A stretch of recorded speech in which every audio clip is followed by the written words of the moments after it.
Llegamos al tema final desde el punto de vista constructivo de ingeniería civil, para no entrar en los detalles de la albañilería y de la parte de instalaciones y de la parte arquitectónica, ni decoraciones, ni otros temas que no nos alcanzan ni el tiempo ni el espacio.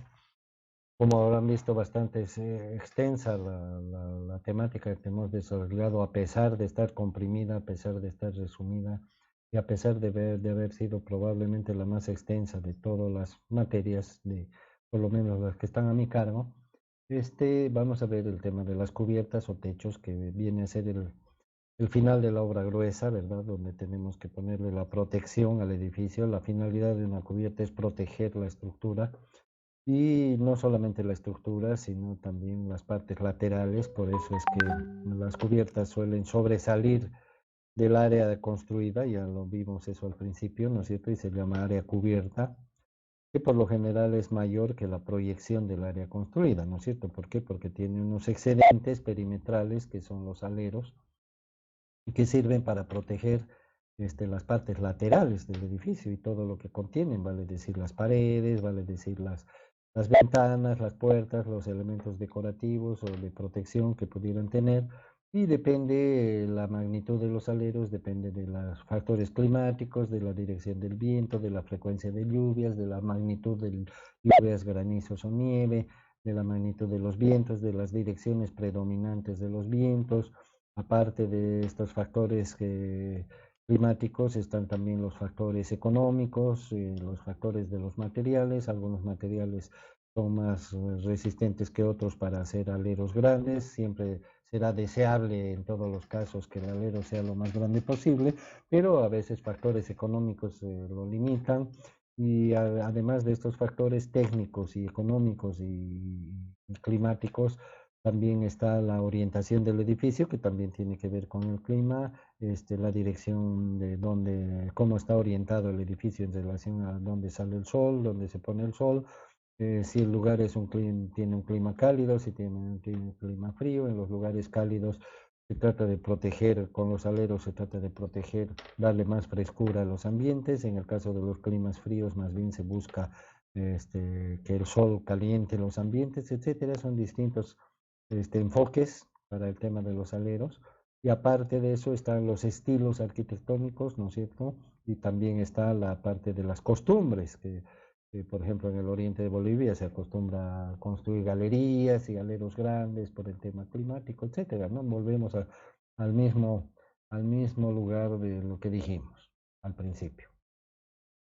Entonces, el tema de las cubiertas es muy diverso, tiene su complejidad, ¿sí? Porque construir una cubierta, una cosa es dibujarla, ¿no es cierto? Y otra cosa es construirla. Todas estas formas que estamos viendo aquí, que son muy raras, ¿no es cierto? Raras en el sentido de que no son comunes, son complejas para construir, ¿no es cierto? Desde su trazado geométrico, la disposición de los materiales, las estructuras de soporte, etcétera, son complejos. Y aquí tenemos otro ejemplo que es más común y que no deja de ser, de tener sus pequeñas dificultades, ¿no es cierto? Necesitamos completar una pendiente exacta, necesitamos que la superficie se vea perfectamente plana, necesitamos que los aleros sobresalgan y tengan un tratamiento debido, etcétera, ¿no es cierto? O sea que hay una serie de factores que influyen en las decisiones de la elección de las cubiertas. Y aquí tenemos algunos ejemplos relativos a los aleros, ¿no? Acá, por ejemplo, observamos esta vivienda que tiene la particularidad de tener unos aleros bastante grandes, inclusive una estructura adicional de soporte sobre las ventanas, probablemente por el tema del sol, o por el problema del viento, o por el problema de ambos, ¿no es cierto? Y aquí un ejemplo clásico de Santa Cruz, donde la cubierta es el alero es tan grande que necesita soportes adicionales y forma una galería, ¿no es cierto? Porque si tuviéramos la capacidad de utilizar materiales que no requieran un soporte adicional, seguramente estos serían unos voladizos. Eso en cuanto a los tipos de cubierta, hay una variedad muy grande y aparte vamos a entrar en otros detalles ahora, de ahora en adelante. Por ejemplo, en cuanto a su forma, podemos reconocer tres tipos de cubierta en cuanto a su forma. De hecho, cuando hablamos de una cubierta y estamos hablando del agua y del granizo y de la nieve y del sol, etcétera, necesitamos reunir ciertas características. Por ejemplo, la cubierta es una superficie que tiene que permitir el escurrimiento del agua, ¿no es cierto? O el escurrimiento del granizo, de la nieve que se acumula para que no permanezca ahí estacionada el agua. Entonces necesitamos hablar de una pendiente. Así que las cubiertas en general, el caso más común, están formadas por planos inclinados. Desde el caso más sencillo, en nuestro medio a esto se les llama una construcción a una agua. ¿Qué quiere decir? Con un solo plano y una sola pendiente. Aquí tenemos un solo plano de cubierta con una sola pendiente, el agua escurre hacia adelante y punto. Pero aquí hemos escogido esta otra imagen que es bastante compleja, donde tenemos un montón de planos, fíjense, todos inclinados con una gran pendiente, como se puede observar, y unas figuras complejas que para construir necesitamos geometría analítica espacial, ¿no es cierto? Para poder definir exactamente dónde van los apoyos y todo. Fíjense que es un trabajo, no es nada fácil, ¿no es cierto? Nada fácil hacer esto en el espacio, ¿no? Entonces ahí tenemos los ejemplos de los casos de pendientes, un caso con una pendiente simple y única, y hay un caso con muchas pendientes y complejas, y la forma y pendientes y dónde se cruzan los distintos planos, etcétera, ¿no? Y también tenemos otro dato, la pendiente, ¿no? La pendiente de las cubiertas, que tiene mucho que ver con la cantidad de agua que tienen que evacuar. Acá las pendientes muy pronunciadas, como en este caso, se utilizan en lugares donde hay nieve, por ejemplo, ciertos periodos del año o todo el año existe nieve, entonces para que la nieve no se retenga ahí, la pendiente es muy inclinada. O cuando la intensidad de las lluvias, granizo o nevadas son muy grandes, entonces la mayor pendiente de la cubierta ayuda a que esos líquidos se evacúen más fácilmente, más rápidamente, ya que de permanecer en la cubierta humedecerían los materiales, influyen en la temperatura ambiente de adentro, etcétera. Acá vemos una cubierta con planos muy inclinados, pendientes muy inclinadas. Y acá vemos el caso opuesto, fíjense, techos planos, no solamente sino si alargamos un poco la vista, vamos a ver que no sobresalen precisamente las partes inclinadas. Y esta es una foto del caso de Arica, que está en una parte geográfica donde nunca llueve o llueve muy poco, entonces no es necesario que tengan pendientes, porque obviamente una pendiente encarece la construcción, ¿no? Si esto tuviera pendiente, tuviéramos que hacer crecer la pared lo necesario para poner los apoyos, etcétera. Otro factor que para el tema del escurrimiento es la rugosidad de la superficie. Si la superficie es lisa, el agua se va a deslizar más fácilmente y la nieve o el granizo, lo que queremos evacuar o escurrir. Y en cambio, si la superficie es rugosa, se va a tardar más o va a retener el agua. Y el escurrimiento no solamente tiene que ver con la superficie del material de escurrimiento, sino con la superficie en su conjunto. Porque un material, una pieza de cubierta se empalma con otra y así sucesivamente. Y entonces tenemos obstáculos para que el agua se deslice fácilmente. Es otro factor define, digamos, la pendiente de las cubiertas, el tipo de material. La impermeabilidad del material también es un factor, porque si no, nos tenemos que sacar esa idea de que creemos de que todo material de cubierta es impermeable. No es cierto, no es cierto. No es verdad del todo. Hay muchos materiales que no son necesariamente impermeables y se utilizan como materiales de cubierta. En este caso, la pendiente es la que hace que el agua se escurra, y si el agua sale más rápido de lo que podría penetrar dentro del material de cubierta, entonces la cubierta es eficiente. Y en algunos casos inclusive puede tardar un poco. En Santa Cruz vemos en muchos casos techos de teja colonial o techos de cerámica, techos de Duralí también, en los cuales la humedad permanece ahí, ¿no? Los techos se manchan de negro, inclusive les sale vegetación, se vuelven verdes porque retienen la humedad y entonces no son del todo impermeables.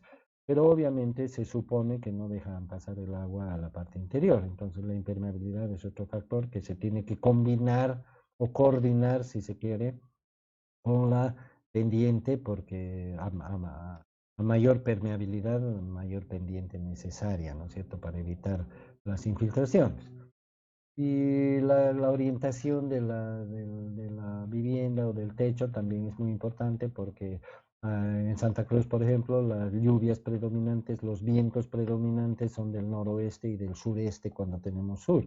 Entonces, cuando la vivienda tiene esa orientación en esos lugares, es que va a llover más frecuentemente en esas direcciones y también el viento va a impulsar, aumentando el efecto de la lluvia en esas direcciones. Por lo tanto, necesitarán esas direcciones de las construcciones necesitarán mayor protección que las otras, que en las cuales la intensidad de los efectos no van a ser tan graves. Entonces, todos estos factores son los que hacen tomar decisiones y otros, ¿no es cierto? Ya ustedes en la lectura habrán completado las ideas y otros factores que nos hacen decidir qué tipo de cubierta vamos a usar, qué grado de inclinación le vamos a dar y también la magnitud de los aleros, tal como hemos expresado ya. Por otro lado, tenemos las cubiertas curvas, ¿no es cierto?, que generalmente tienen dos casos de uso. Hemos puesto las ilustraciones en ambos.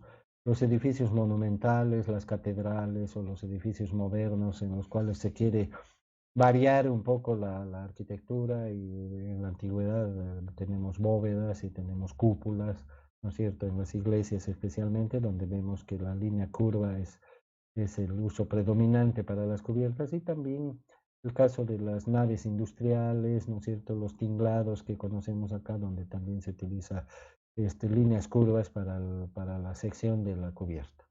Obviamente ahí tenemos pendientes variables, ¿no es cierto? Hay una parte, la parte central donde la pendiente es suave y los extremos donde la pendiente aumenta, pero como el agua corre en ese sentido, entonces es favorable, digamos, al escurrimiento del agua. Y también tenemos las llamadas cubiertas planas, que en realidad nunca son planas, ¿no es cierto? Se las llama planas porque no se aprecia visualmente las pendientes, pero toda cubierta tiene que tener una pendiente para que escurra el agua, si no el agua se detuviera.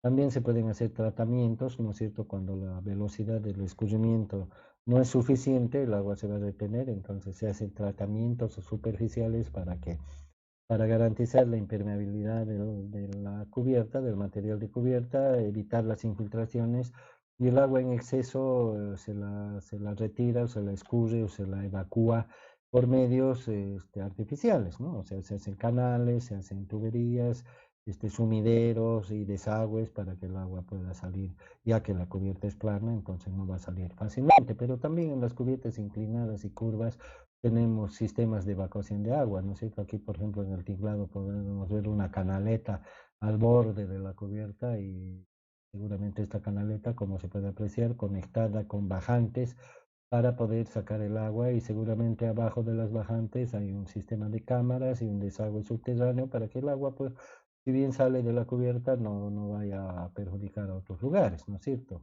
Lo mismo en estos casos deben haber sistemas de evacuación del agua. En los casos en que no se usa ningún sistema de evacuación, bueno, el agua como acá, por ejemplo, el agua va a caer directamente acá y va a mojar a las personas que quieran entrar y salir, ¿no es cierto?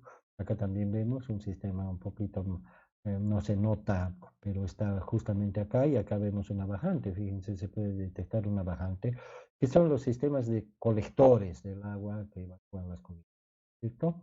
No solamente es la pendiente, sino la colección del agua y el tratamiento en el caso de los techos planos. Acá vemos un helipuerto, por ejemplo. Se aprovecha justamente la superficie plana para darle este uso. Entonces, el tratamiento de las losas, porque normalmente son de hormigón armado, el tratamiento de las losas incluye no solamente la evacuación del agua mediante el drenaje apropiado, sino la impermeabilización de la superficie. Aquí vemos dos ejemplos, ¿no es cierto?, donde se está pasando materiales impermeables. El tema es que este tipo de cubiertas necesitan mantenimiento, ¿verdad? Porque todo esto está a la intemperie y además sufre lo que ya hemos dicho, la acción de las lluvias y de otros fenómenos naturales, por lo tanto necesitan mantenimiento y protección. Acá vemos que no solamente es la cubierta plana, sino también las esquinas, ¿no es cierto? Porque si no hacemos eso, el agua se acumula en esos lugares y afecta a los muros. En este caso vemos que hay un muro circundante. En algunos casos no hay ningún muro, entonces la losa va hasta el borde y en el borde va a chorrear el agua, va a salir por ahí y necesitamos algún sistema colector para que no caiga a chorros abajo, ¿no? Entonces hay diversas técnicas de impermeabilización, generalmente materiales especiales que se colocan, ¿no es cierto? Como acá vemos que se está pasando un material líquido que como al estilo de la pintura, se pasa un material que al solidificarse forma una película relativamente impermeable. Digo relativamente impermeable porque tiene un espesor pequeño y está susceptible de cualquier daño si caminamos encima o le cae algún objeto o hay algún rozamiento, fricción, etcétera. En estos casos se tiene que utilizar materiales de buena calidad y pasar varias capas, ¿no es cierto? Peor si tiene desigualdades, como en este caso, fíjense,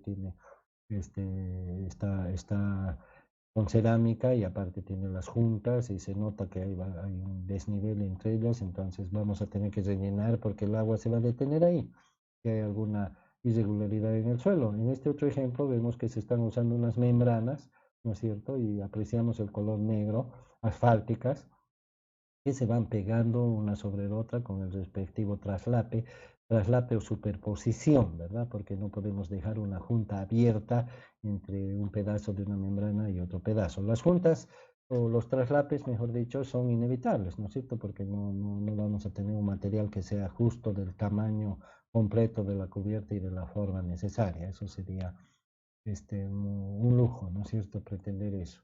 Entonces acá vemos que además de la impermeabilización y el tratamiento superficial, también se tiene que tener un sistema de drenaje, ¿no es cierto?, de drenaje pluvial para que el agua escurra. Seguramente las pendientes están en armonía con el sistema colector para que el agua vaya hacia esa dirección. También tenemos acá otro ejemplo de que en las cubiertas que no son accesibles, que no necesitan las personas pasar por ahí, se protege el sistema de impermeabilización con una capa de grava, podemos ver acá, que no solamente aísla la superficie impermeabilizada del sol, de la lluvia, de las inclemencias del tiempo, sino que también la protege de las personas que caminan ahí o de cualquier otro daño que se pudiera causar. Y por último, sirven de filtro, ¿no es cierto? Porque muchas veces eh, o casi siempre el viento traslada polvo, tierra, papeles, bolsas plásticas, etcétera, hojas de árboles, etcétera, y eso con el tiempo va acumulándose en las cubiertas, bloqueando los sistemas de desagüe, ensuciando el agua, por lo tanto la evacuación, el escurrimiento del agua se va haciendo cada vez más complicado y el mantenimiento encarece la cubierta. Entonces, en este caso, este material, por ejemplo, actúa como un filtro, de modo que todas las impurezas, por decirlo así, se retienen acá y bueno, obviamente que algún día va a necesitar también mantenimiento, pero prolonga grandemente la vida de la impermeabilización, la duración. Y hay otros sistemas, ¿no es cierto?, que algunos que se describen acá, unos mejores que otros, y obviamente que todos tienen que ser buenos, ¿no? No podemos hacer una cubierta por donde entre agua. Obviamente esa es una regla de oro, ¿no es cierto? Sin embargo, es un caso muy, muy frecuente en la construcción y es un caso y es un problema que no se detecta al principio, o sea que un propietario puede recibir su vivienda, pagarla completamente todo y al cabo de los 6 meses descubrir que tiene goteras por acá, que el techo está húmedo, las paredes, etcétera, ¿no? O sea, es un tipo de falla o que se suele llamar fallas invisibles, ¿no? Porque no se detectan en el primer momento con la inspección que podemos hacer, sino que se detectan con el uso. Son fallas funcionales que se detectan a lo largo del tiempo y los daños también no son inmediatos, ¿no? Sino a través del tiempo. Tenemos una manera de ilustrar, ¿no es cierto?, casos, imagínense la ingeniería de esto, tener la oportunidad, yo le llamaría oportunidad, tener el reto de tener que construir una de estas cubiertas espectaculares que vemos aquí con materiales novísimos que ni siquiera los conocemos por acá. Y imagínense el diseño de la estructura, el cálculo de la estructura, la construcción, retos muy importantes que ojalá cada uno de nosotros tuviera la oportunidad algún día de hacer cosas así especiales, ¿no es cierto? Porque obviamente si hacemos una de estas cosas, hacer una cubiertita de una casa a dos aguas va a ser un regalo, ¿no es cierto? Un chiste. En todos los casos, obviamente, se tiene que hacer bien Y vamos a hablar ahora de las partes que componen una cubierta desde el punto de vista técnico, ¿no? Desde el punto de vista técnico constructivo, una cubierta está formada por tres partes. El material que va encima, que en realidad ese es el material que cubre todo lo demás, porque todo lo demás va debajo, y como estamos hablando de cubrir, se supone que es externo. Entonces, por eso le vamos a complementar el hecho de decir material de cubierta con el término propiamente dicho, ¿no? Para recalcar que es el material que está afuera. Pero ese material se apoya, ¿verdad?, sobre una estructura, y esta estructura usualmente tiene dos partes también. Una estructura que le vamos a llamar secundaria, que es la que inmediatamente recibe el material de cubierta, y una estructura principal que recibe tanto el material de cubierta como la estructura secundaria. ¿Sí? Para poner un ejemplo así a la rápida, las cerchas. Las cerchas son una estructura intermedia. Las tejas están encima de la cercha, que es el material de cubierta, son las tejas. La estructura secundaria son las cerchas, que están recibiendo el peso del material de cubierta, vale decir, de las tejas, más obviamente las cargas vivas de los constructores cuando armen el techo, o de los reparadores cuando suben a arreglarlo, o a poner una antena o a hacer cualquier cosa, las cargas vivas, más el viento, más todo lo que se tenga que considerar, lo soporta la estructura secundaria, pero a su vez la estructura secundaria está apoyada en algo, ¿no es cierto? No está flotando. Entonces, seguramente está apoyada en los muros de la construcción, o en un conjunto de vigas, o probablemente en un pórtico o en varios pórticos. Entonces, a esa le llamamos la estructura principal, que es la que realmente soporta el peso de toda la estructura secundaria, más el peso de la cubierta propiamente dicha, y todos sus accesorios, ¿no es cierto? Si es que tuviera desagües, si es que tuviera algunos otros elementos complementarios. Entonces, cuando hablamos del material cuando hablamos de la cubierta, tenemos que referirnos a los materiales de cubierta, que son muchísimos, ¿sí? Vamos a hacer aquí un pequeño repaso. Mejor vemos las figuras, ¿no es cierto? Para darnos cuenta de la variedad que existe de materiales que el hombre siempre ha utilizado desde la antigüedad para cubrirse, ¿no es cierto?, de las inclemencias del clima. Y como se puede ver, hay una gran influencia de la parte geográfica y climática, ¿no es cierto? Por ejemplo, en el oriente de Bolivia se utilizan hojas de palmera, etcétera, y en cambio en el occidente se utiliza paja brava, que es la que se encuentra en el altiplano, ¿no es cierto? O sea, la influencia climática, las costumbres, la magnitud de las lluvias y todos estos factores influyen en el uso de los materiales a través del tiempo. Aquí tenemos algunas muestras de un techo de hojas, un techo de paja.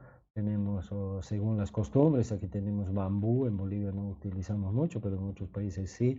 Los juncos también, que son plantas acuáticas que se sacan, ¿verdad?, del agua. Por el lago Titicaca utilizan este tipo de material. Por ejemplo, las balsas de totora están hechas con este material trenzado. Tenemos las tejas de cerámica, que antiguamente se hacían de barro y cocidas en horno, ahora también, pero ya la tecnología hace de que se moldeen de otra manera, se utilicen arcillas específicas con algunos aditamentos, etcétera, ¿no es cierto? Las tejas de cerámica que conocemos, las tejas de fibrocemento, las tejas de cartón asfáltico, que en realidad son láminas muy delgadas. Tenemos también las tejas de concreto, ¿no es cierto?, tratando de imitar a la cerámica. La cerámica tiene un fuerte arraigo en la gente por su presencia bonita, cálida, atractiva, ¿no es cierto? No es lo mismo que un techo de calamina, que aquí tenemos otro ejemplo, ¿no es cierto? Calamina que se utiliza en lugares del altiplano, por ejemplo, fíjense, justamente ahí está la fotografía, pero la estética es distinta, ¿no? En un techo de cerámica se nota más calidez, y aquí da la sensación de frío, pese a que el paisaje está bonito, ¿no? No está tan crudo como otros paisajes del altiplano. Ya que tenemos otros techos, ¿no es cierto? Otros materiales, madera, por ejemplo, fíjense, placas de madera, algo que no es muy usual en nuestro medio. Y fíjense la forma de la cubierta, ¿no? Bastante complicada.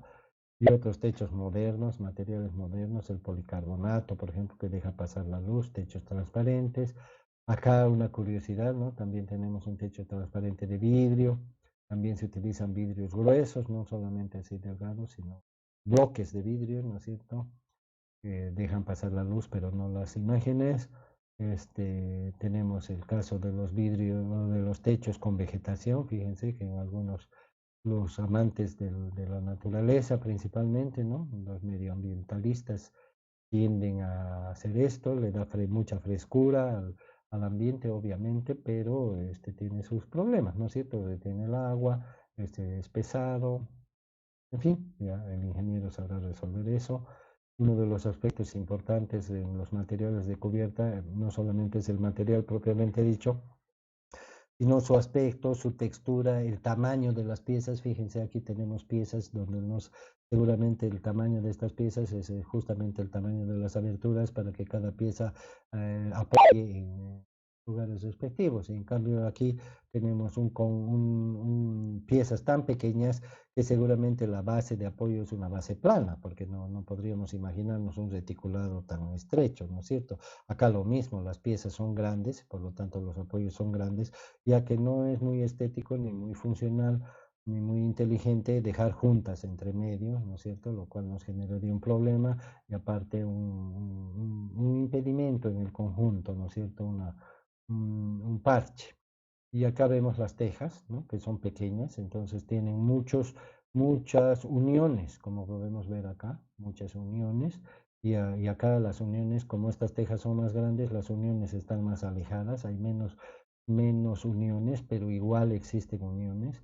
Entonces las uniones influyen en la textura general del techo, ¿no es cierto? Aparte de la textura específica de la superficie del material, está la textura general que tiene que ver con las uniones, los contactos. Acá, por ejemplo, estos son obstáculos para que el agua escurra, ¿no es cierto? Cuando hablamos de la textura general de la superficie del techo, estos son impedimentos para que el agua corra. De hecho, se tienen que hacer este, trabajos especiales para que el agua no se acumule ni se interrumpa cuando está pretendiendo escurrir a través de la pendiente del techo.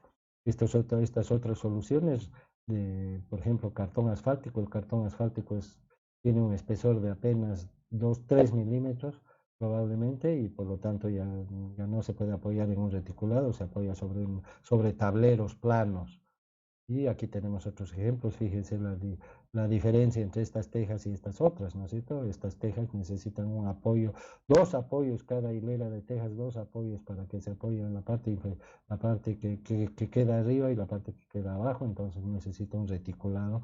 Y estas otras soluciones, ¿no? Aquí podemos ver su estructura de soporte bastante, con el mismo material de bambú. Acá no se puede apreciar, acá tampoco, pero necesitan una estructura de soporte muy particular y depende de todos los factores que hemos dicho. Y el tamaño de las piezas tiene mucho que ver con el traslape, ¿no? Al traslape se llama la superposición. Fíjense, la idea es que el agua cae en la parte superior y se desliza hacia la parte inferior. Si no hubiera nada en la parte inferior, el agua cae acá. Si la unión fuera con una junta, el agua se introduciría en la junta. Si este traslape fuera muy pequeño, el agua con la fuerza del viento de este lado y por su propia naturaleza, tendería a penetrar dentro del espacio comprendido entre ambas piezas. Por lo tanto, se necesita una cierta longitud en la superposición de las piezas. Fíjense acá, específicamente dice traslape de 10 centímetros, quiere decir que esa es una información para el constructor, el traslape mínimo.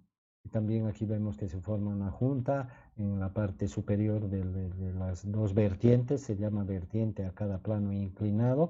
Acá también podemos apreciar la estructura de soporte, donde tenemos piezas que tienen mucho que ver con el tamaño del material de cubierta para que apoye estas piezas, y de acuerdo a eso, esta parte de la estructura secundaria son estas piezas donde apoyan las tejas, y esta es otra parte de la estructura secundaria, tal como dijimos antes. Acá tenemos un traslape mayor que depende del material, de la dirección del viento, de la magnitud de las lluvias, intensidad, etcétera. Y aquí estábamos comentando que hay piezas especiales que algunas veces se tienen que usar porque no hay forma de tapar este hueco, sino poniendo otra pieza encima que escurre el agua hacia ambos lados, aprovechando la pendiente que tenemos también hacia ambos lados. A esta pieza se le llama cumbrera, y estas vienen a ser parte también de la composición de materiales de una cubierta.